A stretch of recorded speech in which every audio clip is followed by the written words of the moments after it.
दरम्यान या भगवानगडावरून नामदेव शास्त्रींनी धनंजय मुंडेंची जाहीर पाठराखण केली आणि त्यामुळे ही सगळी नाराजी झाली।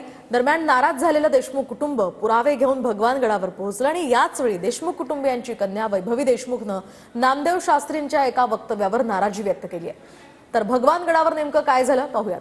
खूप मोठं की त्यांनी जर काही पुरावे नष्ट केले तर याची जिम्मेदारी सर्वस्वी यंत्रणेवर असणार आहे। जर कुठं कच्चा दुवा सुटला याच्यातून तर या फरार आरोपीनं या फरार जो कालावधी आहे त्याच्यात जे त्यांनी पुरावे नष्ट केलेले असतील किंवा करणारच आहे तो, त्यामुळेच तो फरार आहे, तो शोधत नाही, तर याची सर्वस्वी जबाबदारी ही प्रशासनाची असेल असं देशमुख कुटुंबियातर्फे मी सांगतो। अंजली दमनिया असंही म्हणालेत की जोपर्यंत धनंजय मुंडे यांचा राजीनामा मिळत नाही किंवा ते राजीनामा देत नाही तोपर्यंत देशमुख कुटुंबियांना न्याय मिळणार नाही। कसं पाहताय? देशमुख कुटुंबियाला, या गावाला, कालच आम्ही महंत नामदेव शास्त्री यांच्याकडे गेलो होतो।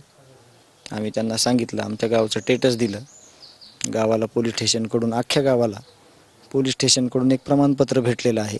गुन्हेगाराचे जे प्रमाण आहे गुन्हेगारीचं ते 2% खालती आहे, किरकोळ गुन्हे आहेत, एकदम क्षुल्लक। तर या गावाला काय अनुभव असणार आहे कुठल्या राजकारणाचा, कुठल्या, म्हणजे हे पहिलंच प्रकरण आहे ना, किंवा समजा असं इतक्या चुकीच्या पद्धतीने ही पहिलीच वेळ आहे ना, हे दुःखाचं डोंगर आहे आमच्याकडं। तर जे आमच्यासोबत लढत आहेत न्यायासाठी त्या सगळ्यांना आमच्यापेक्षा कितीतरी पटीने अनुभव जास्त आहेत, म्हणून त्यांचं जे म्हणणं आहे ते त्यांनी विचार करून वक्तव्य केलेलं असेल। यावर आमच्या गावाला किंवा आम्हाला काय अनुभव असणार आहे? धनंजय मुंडे मंत्रिपदावर कायम असल्यामुळे तपास यंत्रणेवर कुठेतरी दबाव येतोय काय? कारण अद्यापही एक आरोपी जो आहे आंधळे तो फरारच आहे। याची पूर्ण जबाबदारी मुख्यमंत्री जे आहेत त्यांच्यावर आमचा विश्वास आहे, त्यांची आहे। त्यांना त्या गोष्टीचं गांभीर्य, त्या गोष्टीची जिम्मेदारी ही त्यांनी घेतली पाहिजे। आम्हाला न्याय पाहिजे।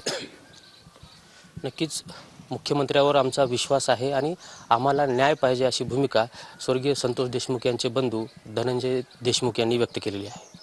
कॅमेरामॅन आप्पासाहेब मोरकरसह यशपाल भोसले, मस्सा चौक, बीड।